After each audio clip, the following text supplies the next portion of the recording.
Sa oras pong ito mga kapatid, kung tayo po may Biblia, buksan po natin ito sa Ebanghelyo ng ating Panginoon ayon kay San Lucas, Kabanata 6, talata 39 hanggang 45. So ito po ay continuation ng Sunday Gospel last week din po. Ang sabi po dito, tinanong sila ni Jesus ng patalinghaga, "Maaari bang maging tagaakay ng bulag ang isang bulag?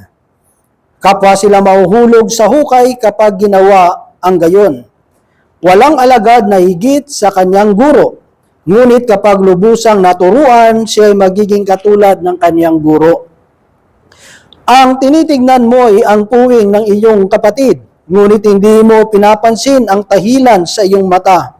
Paano mo masasabi sa iyong kapatid, 'Kapatid, bayaan mong alisin ko ang iyong puwing,' gayong hindi mo nakikita ang tahilang nasa iyong mata? Mapagpaimbabaw, alisin mo muna ang tahilan sa iyong mata at makakakita kang mabuti. Sa gayoy, maaalis mo ang puwing ng iyong kapatid.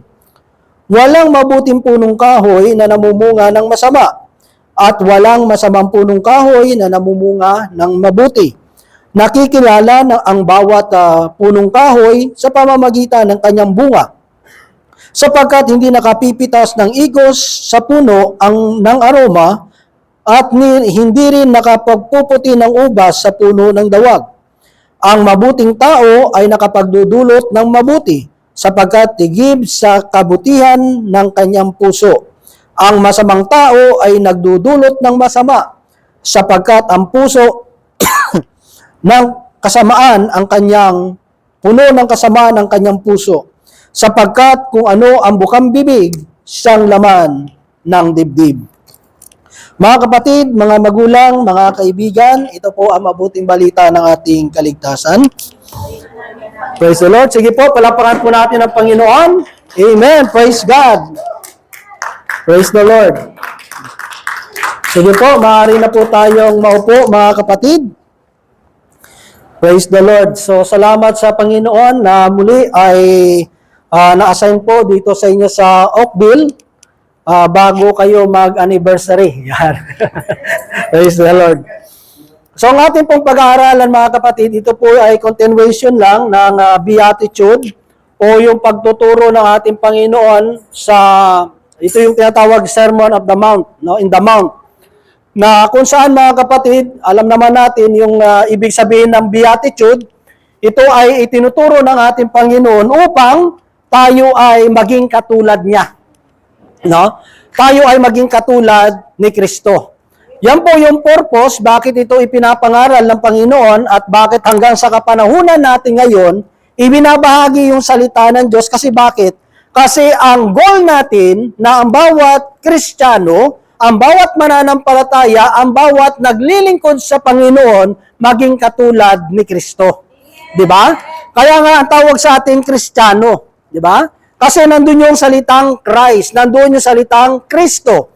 Ibig sabihin, tayo tinatawag na mga Kristiyano, tayo ay mga tagasunod ni Kristo. At dapat makita sa atin yung ugali ni Kristo.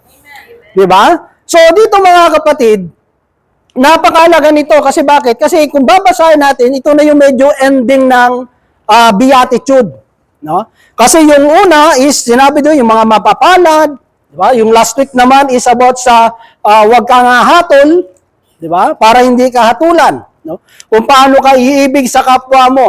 So dito mga kapatid, sabi nga doon sa last week, sabi nga ito ay pinapahayag ng Panginoon doon sa mga nakikinig.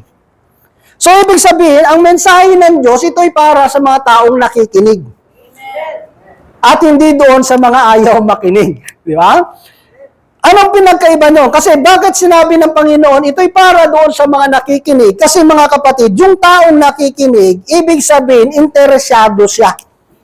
Interesado siyang matuto at hindi lamang interesado siyang matuto, kundi gusto niyang maranasan at may apply sa buhay niya. Kasi ang tao, kapag hindi interesado, minsan ganito niya, pakikinggan niya, pero hindi niya ito i-apply. Parang ang gusto niya lang is magkaroon siya ng stock knowledge. No? Yung magkaroon ka lang ng alam. Kasi kung titignan niyo mga kapatid, maraming tao mahusay, magaling sa salita ng Diyos. Maraming tao kabisado, may mga iba nga kabisado ang verse by verse ng Bible. Napakatalino, napakahusay, maraming alam sa Biblia, maraming alam sa salita ng Diyos. Pero alam, sabi ng Panginoon, hindi dapat yan nananatili lang sa utak natin, kundi dapat ito'y makita sa atin. Diba? Kaya nga, sabi doon mga kapatid, sabi niya, sa pamamagitan ng isang talinghaga, nagtanong ang Panginoon. Kasi bago, alam naman natin sa isa eskwelahan, matapos magturo ang isang teacher o kanyang maestro o maestra, ang ending niyan mga kapatid is quiz, exam, may tanong. Diba? Bakit nagtatanong ang ating Panginoon? Bakit nagtatanong yung mga teacher natin after nilang mag-give ng learning sa atin, sila ay nagbibigay ng quiz, nagbibigay ng exam. What is the purpose, mga kapatid? Ang purpose niyan is para malaman mo kung yung tinuturuan mo, kung yung mga estudyante mo may alam o wala.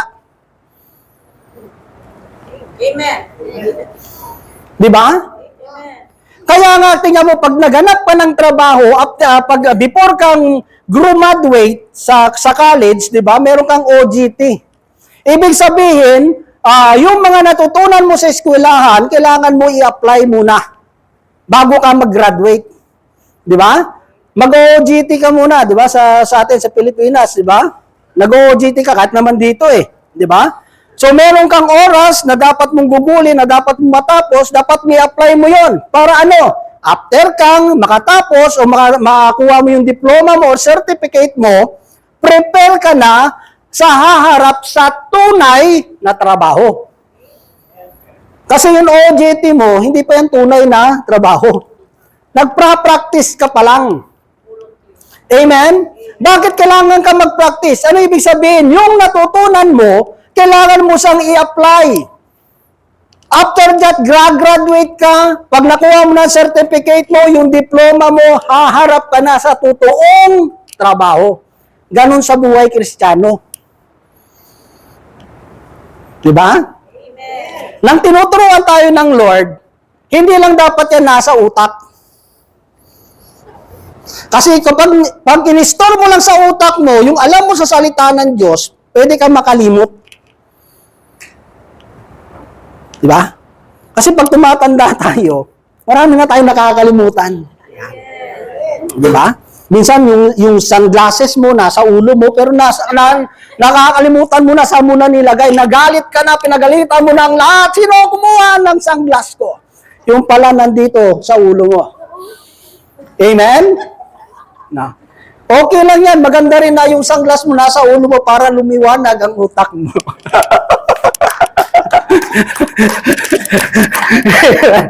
sabi niya, ano ba yung malabo sa'yo? Yung mata mo, yung utak mo. No? Kasi dapat yung sunglasses nandito sa mata para lumiwanag, no? Pero nilalagay nandito sa ulo. No? Siguro baka gusto niya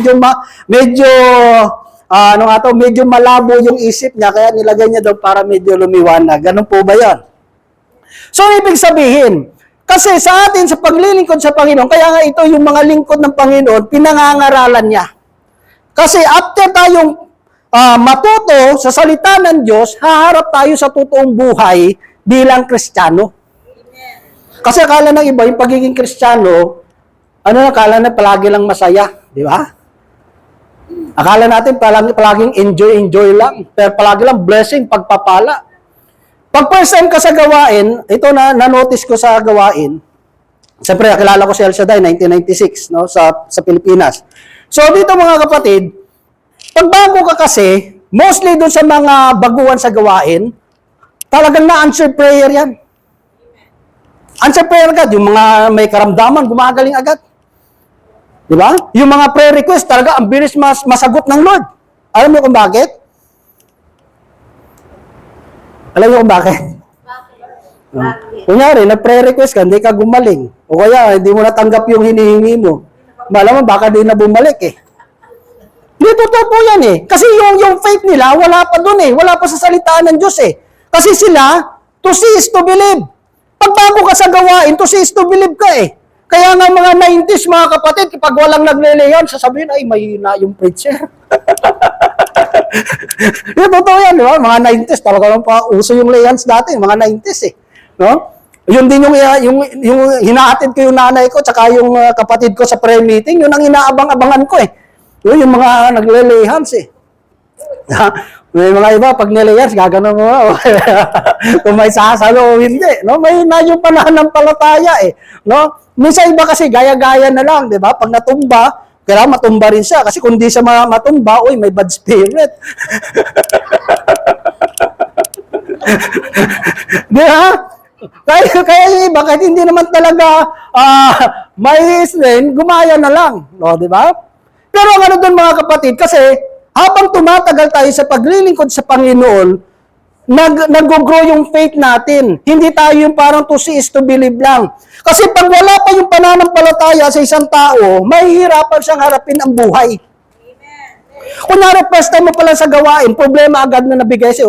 Kakatin mo lang sa gawain, kunyari, first time mo umatin. Grabe nga yung problema mo, kaya nga pumunta ka sa simbahan, kaya ka nga pumunta sa prayer meeting, kasi grabe yung problema mo eh.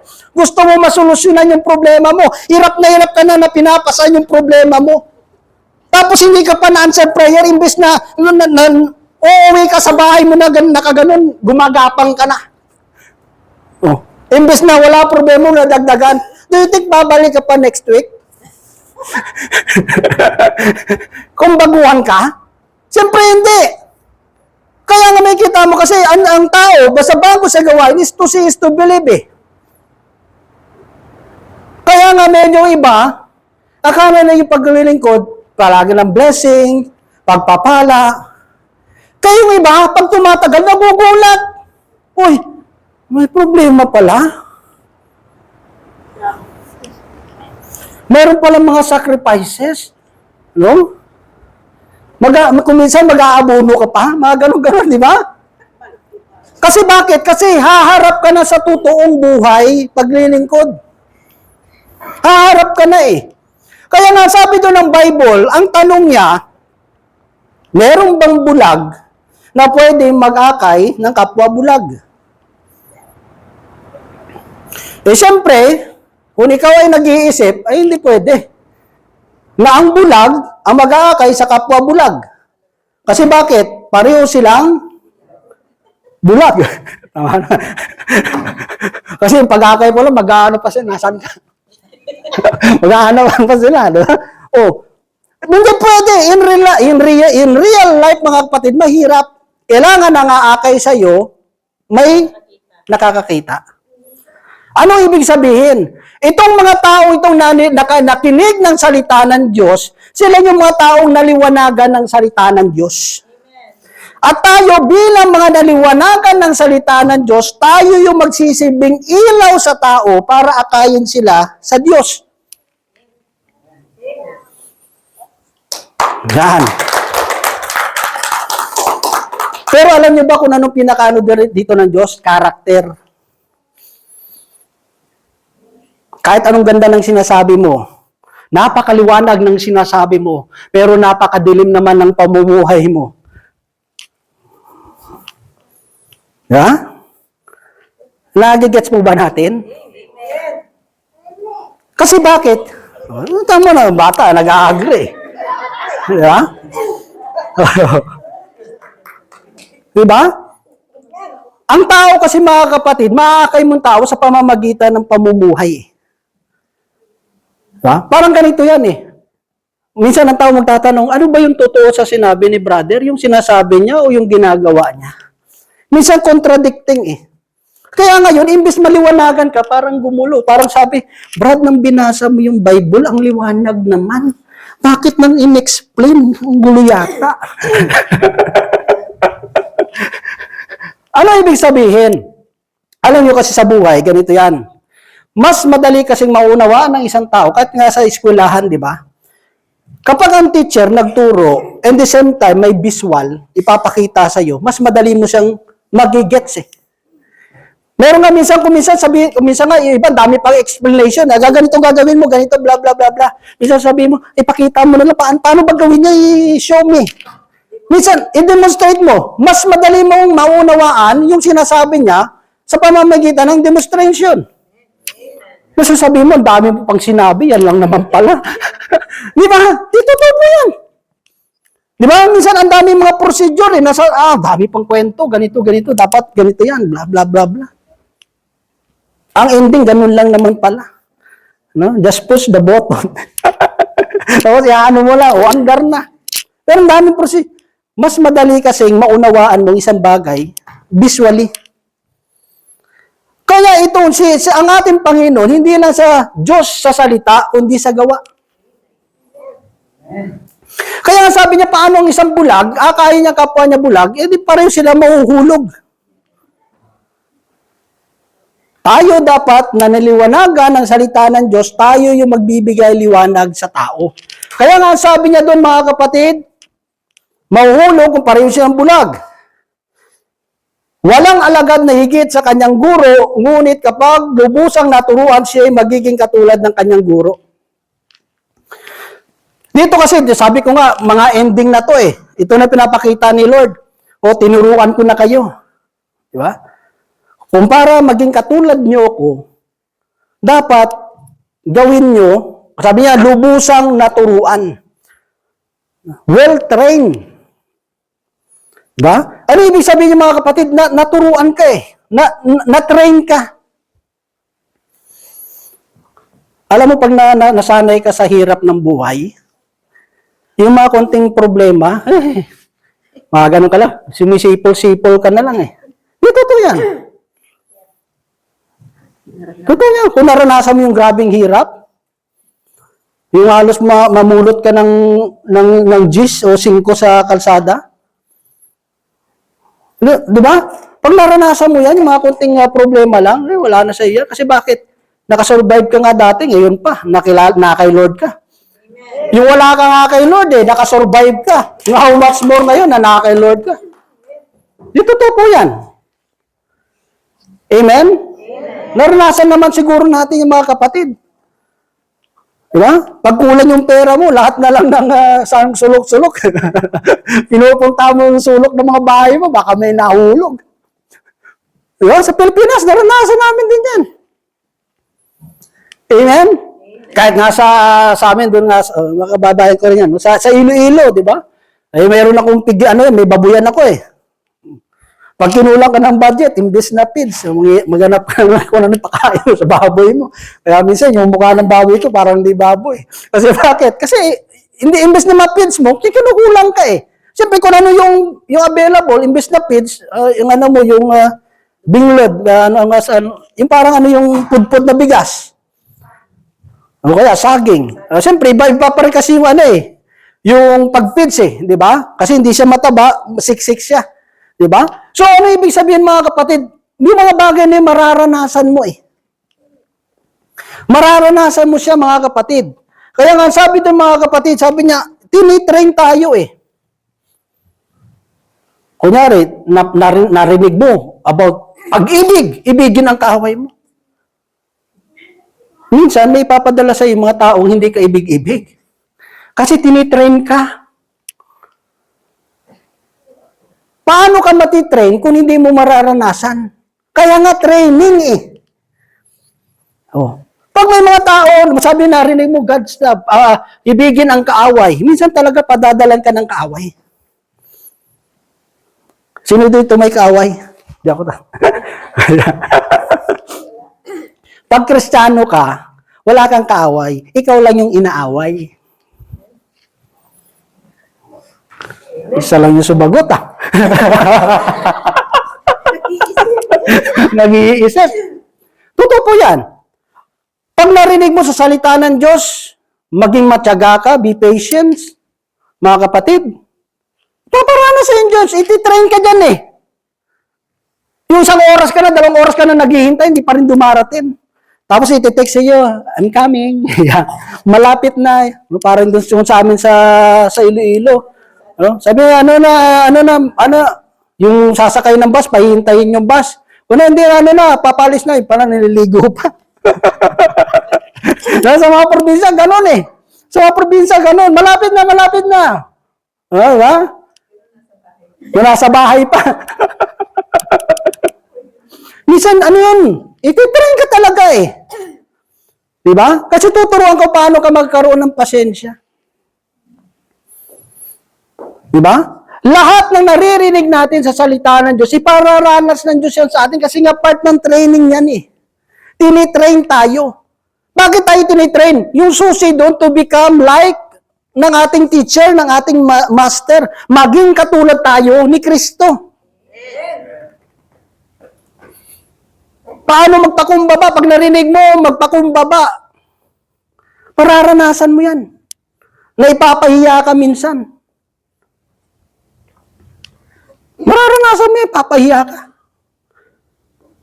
Titingnan yung pagpipigil mo sa sarili mo. Diba? Ang hirap yung magpigil sa sarili. Totoo yan, di ba? Mahirap magpigil. Yung galit mo, pipigilan mo. Nakakapanghina ng katawan. Nakakagutom. Hindi, totoo yan. Naranasan ko po yan. Kasi one time, doon sa Iloilo, diocesan, nagmagahatid kami ng mga speaker, ng sound system, doon sa Capitol. Ano nangyari? Nagmumotor ako. Siyempre, nasa main road ako, merong galing sa subdivision, bigla lang pumasok sa main road. Siyempre, ang priority, main road. Kaso siyempre, padali ikaw nakabangga, ikaw may kasalanan. No? Ganun sa Pilipinas, no? Pag ikaw nakabangga, kasalanan mo. Pero siyempre, kung iano mo sana, yung priority is yun nasa main road sana. Di ba? Kasi mas right mo yun eh. Kung ikaw yung nasa, kunyari, sa mga street o sa village lang, hihintayin mo muna na, katulad dito, di ba? Pag nasa ano ka lang, hindi kayo sa main road, hihintay ka talaga. Priority is yung mga nasa main road. Nabangga. Medyo napipi yung ano niya. Yung sumakay, babae. Yung babae yung yung ng kotse. Kung yung mga pinagsasasabi. Tapos sabi ng mga driver na nag-jeepney, sabi niya, payaan mo lang, babae, tahimik ka na. Siyempre, Sabado, sabi niya, okay, magkita na lang tayo kasi sarado yung So, Lunes pa kami, nakita kami doon sa police station. Tapos andun ako sa police station, nakaupo lang ako, ganun. Kasi para sa yung yung sa lisensya. Buti na lang nandun yung kuya niyang lalaki. Ang daming pinagsasabi. Talaga nagpipigil lang ako. Pipigil lang talaga ako. Buti na lang nandun yung kuya niya. Yung kuya niya, niyang kinausap ako, nag-okay kami. No? Sabi niya ganito. Sige, nagsabi ko na lang, sige babayaran ko kung ano naman yung niya kasi medyo UP ng konti. Mga 4,000 yun peso. No? Yung binayaran ko doon. Pero at least nag-usap kami. No? Pero alam niyo, sabi ko, ang hirap magpigil. No? Siguro nakita rin ng kuya niya kasi nanginginig talaga ako. Alam mo yung galit mo na pinipigilan mo, nakakaninig yan Yung nanginginig yung laman mo. Di ba? Kasi napahiya ka tapos ganito. Tagang pinigilan ko. Kasi daldal pa rin yung kapatid ng babae. Tapos sinabi niya, ito ganito, baka takbuhan mo ganito. Sabi, hindi, ito yung number ko. Tapos sabi ng pulis, ano ba trabaho mo? Sabi, missionary ako. Sabi ko. Nang narinig yung babae na missionary ako, bigyan tumahimik yung bibig niya. No? Yun ang binubulyawan ko, naglilingkod sa Diyos, parang ganun. Kasi siyempre, baka takbuhan ko daw hindi ko bayaran. Pero alam niyo, pagdating ko doon sa center, ano pa naman namin, discipleship seminar niyon, 9 to 12 Alam mo, pagdating ko doon sa center, sabi ko, grabe gutom ko talaga, parang ilang araw kong hindi kumain. Tapos parang nalalambot ka kasi grabe yung energy na mo na lumabas Diba? Pero tinuturuan ka ng Diyos paano magpigil, paano ka magpakumbaba. Naranasan mo talaga yun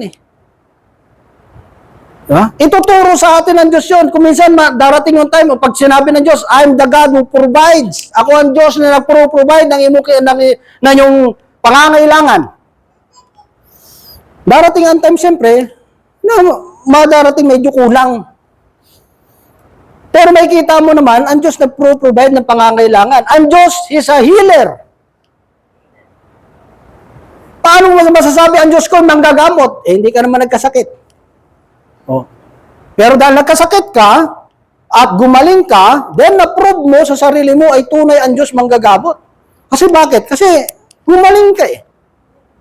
So, ano ibig sabihin dito mga kapatid? Tayo ay tinitrain. Lahat na naririnig natin, iti-train sa atin yan, tayo ay daranasin natin. Kasi nga, walang estudyante o alagad na mas higit sa kanyang master. Kung ito ay pinagdaanan ng ating Panginoon, pwede rin natin pagdaanan. Yung master nga hindi exempted, tapos ikaw exempted. Diba? Kaya mararanasan po natin yan sa paglilingkod sa Panginoon. Pero ang kagandahan naman, pag well-trained ka naman mga kapatid, yung sanay ka na, diba? Yung iba parang give up na, ikaw ngingiti-ngiti lang, no? Sabi mo, sis, malit na bagay. Diba? Hindi ka na ganun kaapektado kasi bakit? Kasi naranasan mo na eh. Naranasan mo na.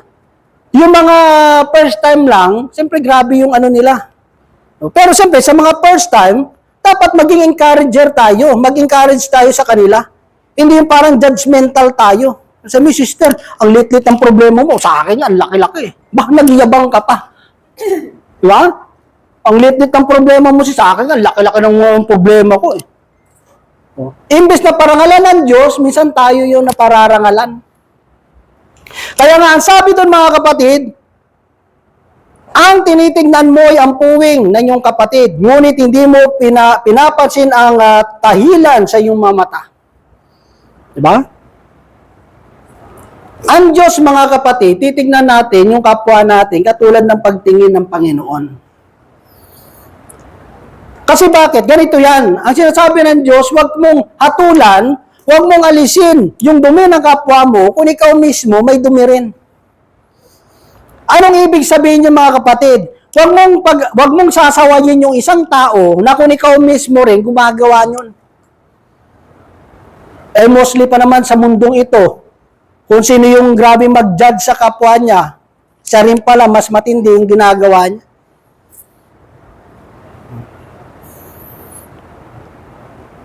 At tumahimik ang paligid. Dito to po. Realidad po yan ng buhay.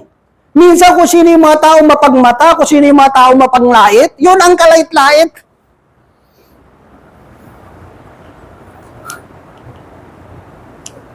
Amen. Sabi niya, tanggalin mo muna yung puwing sa mata mo para maliwanagan ka. Kaya nga yung salita ng Diyos, ito yung ginagamit ng Panginoon para makita rin natin sarili natin. Kasi nga, sabi yung salita ng Diyos is like a mirror. Parang salamin yan na makita natin yung sarili natin. Kasi kapag nakita natin yung sarili natin sa harapan ng Diyos, mahihirapan tayong magsalita ng bagay na hindi maganda sa kapwa natin. Alam nyo ba mga kapatid, kapag sinisiraan mo ang isang tao, wala kang ibang sinisiraan kundi sarili mo. Totoo yan. Lalo kapag ang kakausapin mo, kunyari may sisiraan kang tao, tapos ang sasabihan mo, isang taong nag-iisip. Ang papasok sa isip na pag ang tao kunyari, kwentuhan mo ko, ay, si ano to, ganito niya ugali niyan. Si, kunyari, pangalan niya kunyari lang, si Poncio, si Poncio. No, si Poncio, kunyari, may kumupunta sa akin, sabihin, uy, alam mo yan, si Poncio niyan, sama ng ugali niya, bla, bla, bla, bla, bla. Kung ako ang kwentuhan mo, at mag-iisip ako, ang papasok sa isip ko, bakit niya kaya sinisiraan ang taong to? Minsan curious pa yung tao eh. Imbis yung tao is lumayo sa taong yun, ikaw pa mismo yung nagiging reason para itulak siya na kilalanin yung taong sinisiraan mo. Kasi mag-iisip yun eh. Bakit kaya ganun na sinasabi niya tungkol sa taong to? Di ba? Maraming question mark agad eh, napapasok sa isip niya eh. Meron ba akong dapat hindi malaman? Mga ganun yan eh. Bakit kaya niya ganitong sinasabi niya sa taong ito? So, ang nangyayari, imbes na lumayo ang taong ito doon sa taong yon, hindi mo, without your knowing, ikaw pala yung nagtutulak sa kanya sa taong yun. At ang naging problema ngayon, yung tao palang siniraan mo yun, nakadepende na ngayon sa kanya, sino paniniwalaan niya. At ang ending minsan, magugulat ka na lang, yung taong siniraan mo at yung taong sinabihan mo, sila na yung mag-best friend. It's reality, mga kapatid. Totoo yun. Kasi ang tao, kapag nag-iisip yung tao, kasi may mga tao kasi minsan gullible. Kung ano sinabi, niwala agad. Ay, ganun ba? Ganun ba? Ganun ba? Ganun, chismosa yun, chismoso. Yung mga ganung karakter, yung mga ganung attitude, yung mga papaniwalain, hindi nag-iisip yun. Pero kapag nag-iisip ang tao, tatahimik lang niya, makikinig sa'yo. Pero pag-iisipan niya, totoo kaya yun? Sino bang tao yun? Si Poncio. O sa siyempre, kikilalanin mo. Totoo kayo, no? Di ba? Kaya minsan mga kapatid, wala tayong ibang sinisira yung sarili natin. Kaya nga sabi doon, kung may pawing tayo, kasi bandang huli, at the end, walang bagay na pwedeng itago. Lahat lalabas yung katotohanan. Di ba? Mahirap magtago. Tingnan nyo si Adan at Eva, na nagkasala, anong ginawa? Nagtago. Kaya kapag ang tao, tago ng tago, sabi nga, there's something. Amen? Kapag tago ang tao, tago ng tago, malamang, there's something. Amen? Bakit yung magtatago? Di ba? Kasi yung mga nagtatago lang, takot sa pulis, di ba? Pag may ginagawa kang hindi maganda, nagtatago ka agad eh. No? May nagwangwang lang, tago ka agad sa ilalim ng mesa, hindi pala pulis yun, fire truck, yung dumating. O kaya ambulansya, maringo. Di ba? Para kang parang naano yung utak mo, di ba? May marinig ka lang na parang siren eh. Talaga namang, di mo alam kung saan ka magtatago, yung pala hindi pulis eh. Ano ibig sabihin? Ganun yun eh. Kaya nga sabi niya, tanggalin mo muna.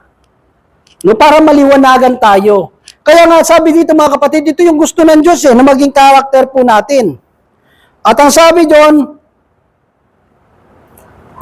mapagpaimbabaw, alisin mo muna ang tahilan sa iyong mata at makakakita kang mabuti. Sa gayoy, maaalis mo ang puwing ng iyong kapatid. Ang iniiwasan kasi ng Diyos yun, maging mapang-imbabaw tayo. Maging ipokrito. Ayun kasi pinaka-meaning ng ipokrito. Yung sasawayin mo yung isang tao na ikaw mismo, gumagawa rin yun. Pwede mo pagsabihan yung isang magnanakaw, hoy, wag ka magnakaw. Kasi hindi ka nagnanakaw eh. Pero kung nagnanakaw ka rin, wag mong sabihan ng tao magnanakaw.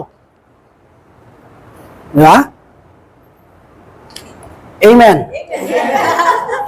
Tama yun. Huwag kang chismosa, huwag kang chismoso. Tapos ikaw mismo, kung hindi ka nagchichismis, hindi ka chismosa, pwede mong sabihan yung taong yun.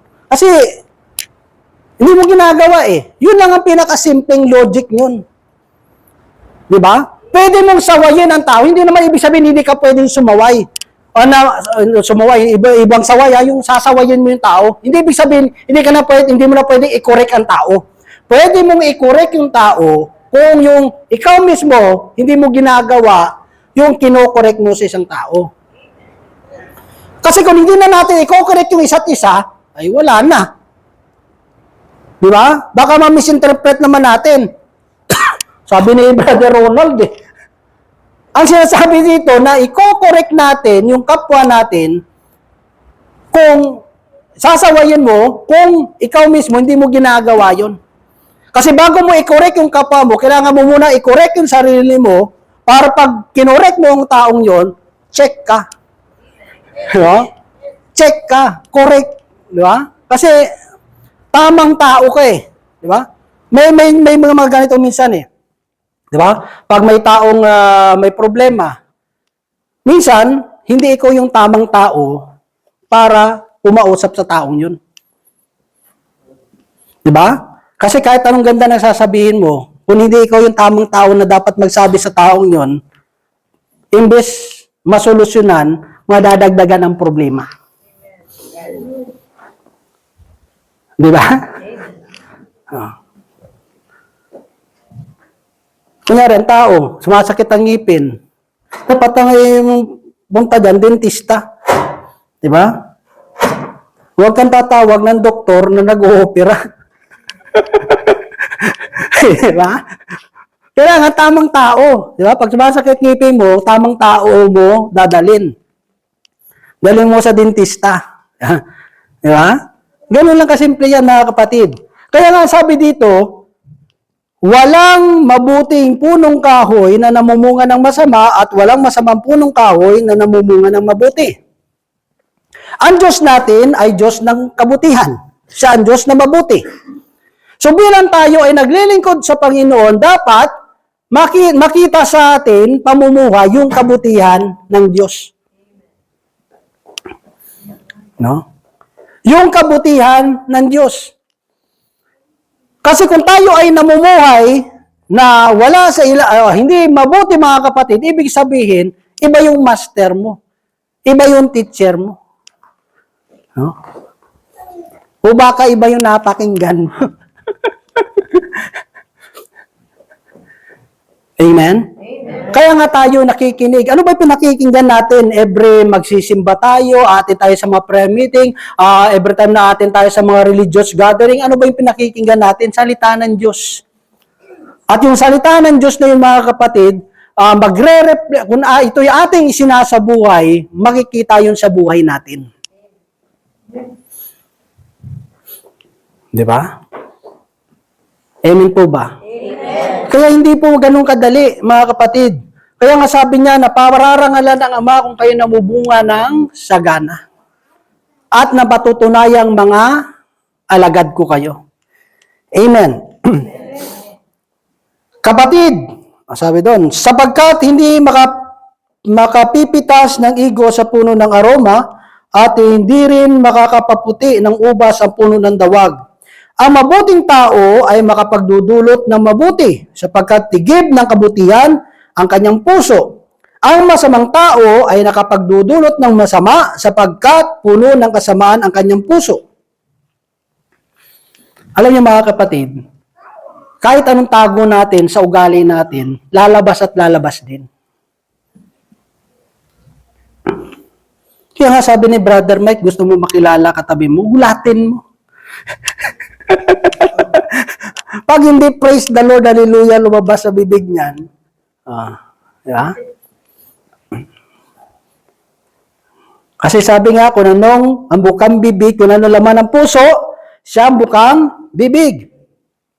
Sapagkat puno ng kasama ng kanyang puso. Sapagkat kung ano ang bukang bibig, siya laman ng dibdib.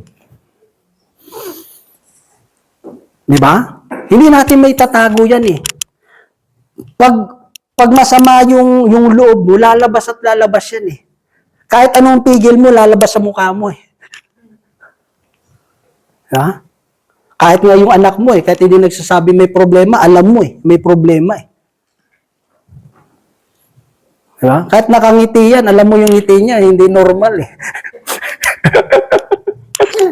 Kaya totoo yan. Sabi niya, kung anong bukang bibig siyang laman ng dibdib.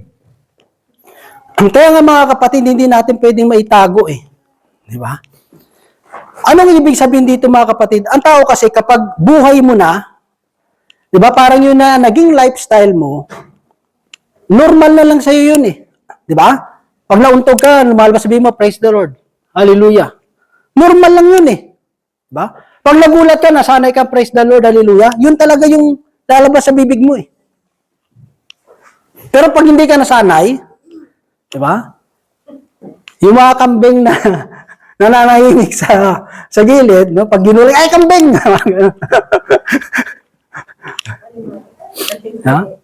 So, ano ibig sabihin, mga kapatid? Kasi pag lifestyle mo na yon, nagiging part na ng buhay mo yun eh. Hindi mo na yung makakalimutan. Parang ano yan, pag nasanay ka, pagising mo sa umaga, nananalangin ka na, hindi mangyayari na pagising mo di ka nananalangin. Pag nasanay ka na nagsisipilyo ka bawat umaga o kaya nag-breakfast ka, hindi pwedeng makalimutan mo yun eh. Kasi bakit? Part na ng buhay mo yun, cycle na ng life mo yun eh. Hindi mo na makakalimutan yon. Di ba? Nakakalimutan lang natin yung isang bagay kung hindi natin siya ginagawa. Pero kung yung part na yun ng araw-araw ng pamumuhay natin, mga kapatid, hindi mo na makakalimutan eh. Kasi matik na yun, sabi nga iba, matik na, matik. Di ba? Automatic na yun eh. Di ba? Tingnan mo ang taong matulungin. Pag nakikita na yan na may tutulungan, automatic na yan eh. Hindi mo na kailangan, tuto, noy. Hindi na eh. Matik na, automatic. Di ba? Pag may tutulong, nandun na agad. Kasi part na ng buhay mo yun eh.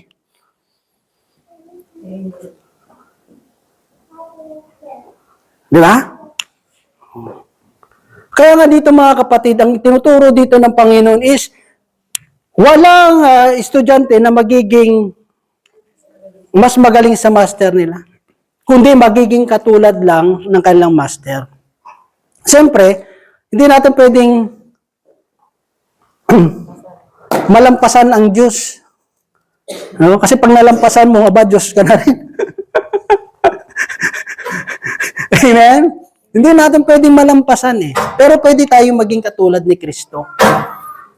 Ang ano dun mga kapatid sa ating kayang pamumuhay, nakikita kaya si Kristo. Diba? Pag nasa trabaho ka, si Kristo ba yung nakikita sa iyo?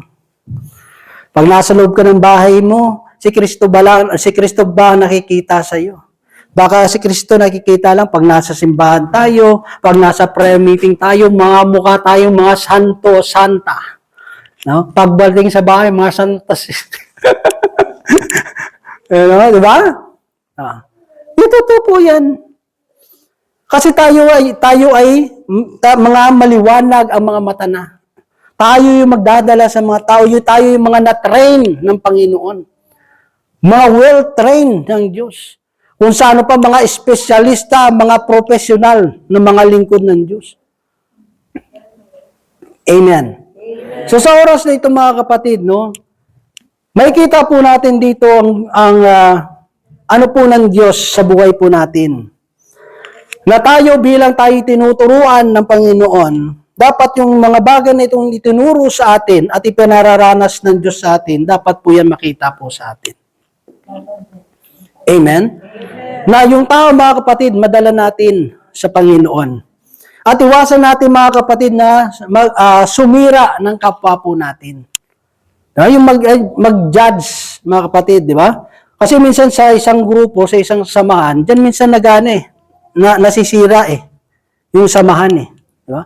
Yung mga konting kwento-kwento, kwentong walang kwenta. Di ba? Minsan yung demonyo, ano yan eh. No? Minsan akala mo parang okay lang, pero bandang huli, hindi mo alam pala. Nagdamdam na pala yung isa, di ba? No? Grabe pala yung epekto sa kanya. Di ba? Mga ganun mga simpleng mga bagay na yung mga kapatid. No, dapat ang maghari sa atin is yung magandang bunga. No, yung bunga ng banal na Espiritu Santo. No? Yung dapat yung maghari sa atin, dahil yung dapat yung makita po sa atin. At dapat sa lahat ng ating ginagawa, ito ay nagbibigay kapurihan sa Diyos. Amen? So sa oras na ito, tayo po tumayo mga kapatid.